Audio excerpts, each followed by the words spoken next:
ಮಾತಿನ ಮಲ್ಲೆ Mallamma big boss ಮನೆಗೆ ರೀ ಎಂಟ್ರಿ ಕೊಟ್ಟಿದ್ದಾರೆ. ಫಿನಾಲೆ ಟೆನ್ಷನ್ ಅಲ್ಲಿದ್ದ ಮನೆ ಮಂದಿ ಮಲ್ಲಮ್ಮ ಮಾತು ಕೇಳಿ ಫುಲ್ ಖುಷ್ ಆಗಿದ್ದಾರೆ. ಬಹಳ ಸಂಭ್ರಮದಿಂದ ಮಲ್ಲಮ್ಮರನ್ನ ಬರಮಾಡಿಕೊಂಡಿದ್ದಾರೆ. ಮಲ್ಲಮ್ಮ ಬರ್ತಿದ್ದಂತೆ ಗಿಲ್ಲಿಯ ಕಾಲೆಳೆದಿದ್ದಾರೆ. ಏನ್ ಗಿಲ್ಲಿ ಮಾತೇ ಆಡ್ತಿಲ್ಲ ಎಂದಿದ್ದಾರೆ. ಇದೇ ವೇಳೆ ಗಿಲ್ಲಿ ಕೂಡ ಏನ್ ಫುಲ್ ಬ್ಯೂಟಿಫುಲ್ ಆಗಿದ್ಯಾ, ಹೊರಗೋಗಿ ಫುಲ್ ಫ್ಯಾನ್ಸ್ ಅಂತ ಕಾಮಿಡಿ ಮಾಡಿದ್ದಾರೆ. ಹೊರಗೆ ನಂದೇ ಹವಾ ಅನ್ನುತ್ತಲೇ ಮಲ್ಲಮ್ಮ ತಮ್ಮ ಸ್ಟೈಲ್ ನಲ್ಲಿ ನಕ್ಕಿದ್ದಾರೆ. ಆದ್ರೆ ಮಲ್ಲಮ್ಮ ನಡೆದುಕೊಂಡ ರೀತಿ ಧ್ರುವಂತ್ಗೆ ಶಾಕ್ ಆಗಿದೆ. ಯಾಕಂದ್ರೆ ಬಿಗ್ ಬಾಸ್ ಮನೆಗೆ ಎಂಟ್ರಿ ಕೊಟ್ಟ ಆರಂಭದಲ್ಲಿ ಮಲ್ಲಮ್ಮ ಹಾಗೂ ಧ್ರುವಂತ್ ಬಹಳ ಆತ್ಮೀಯರಾಗಿದ್ರು. ಅದೇ ರೀ ಎಂಟ್ರಿ ವೇಳೆ ಈ ಆತ್ಮೀಯತೆ ಕಾಣ್ತಾ ಇಲ್ಲ. ಸ್ವತಃ ಧ್ರುವಂತ್ ಅಶ್ವಿನಿ ಬಳಿ ಹೇಳಿದ್ದಾರೆ. ಇಬ್ಬರು ಗುಸುಗುಸು ಪಿಸು ಪಿಸು ಅಂತ ಮಾತಾಡ್ಕೊಂಡಿದ್ದಾರೆ. ಫಿನಾಲೆ ವೀಕ್ನ ಮೊದಲ ವಾರ ಮಲ್ಲಮ್ಮ ಬರ್ತಿದ್ದಂತೆ ಧ್ರುವಂತ್ ಫುಲ್ ಖುಷಾದ್ರು. ಆಕೆಯನ್ನ ಎತ್ತಿಕೊಂಡು ಸಂಭ್ರಮಿಸಿದ್ರು.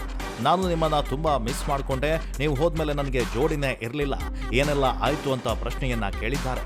ಆದ್ರೆ ಮಲ್ಲಮ್ಮ ಸರಿಯಾಗಿ ಪ್ರತಿಕ್ರಿಯೆಯನ್ನ ನೀಡಿಲ್ಲ. ಈ ಬಗ್ಗೆ ಧ್ರುವಂತ್ ಅಶ್ವಿನಿ ಬಳಿ ಅಸಮಾಧಾನವನ್ನ ಹೊರಹಾಕಿದ್ದಾರೆ. ಮಲ್ಲಮ್ಮ ಸರಿಯಾಗಿ ಮಾತಾಡ್ತಿಲ್ಲ, ಮೊದಲಿನ ಆತ್ಮೀಯತೆ ಈಗ ಕಾಣ್ತಾ ಇಲ್ಲ, ಎಲ್ಲೋ ಜರ್ಕ್ ಹೊಡಿತಿದೆ ಅಂತ ಧ್ರುವಂತ್ ಅಶ್ವಿನಿ ಬಳಿ ಹೇಳ್ಕೊಂಡಿದ್ದಾರೆ.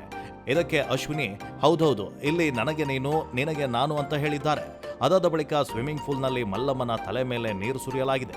ಇದ್ಯಾಕೆ ಅಂತ ಇನ್ನೂ ಕೂಡ ರಿವೀಲ್ ಆಗಿಲ್ಲ.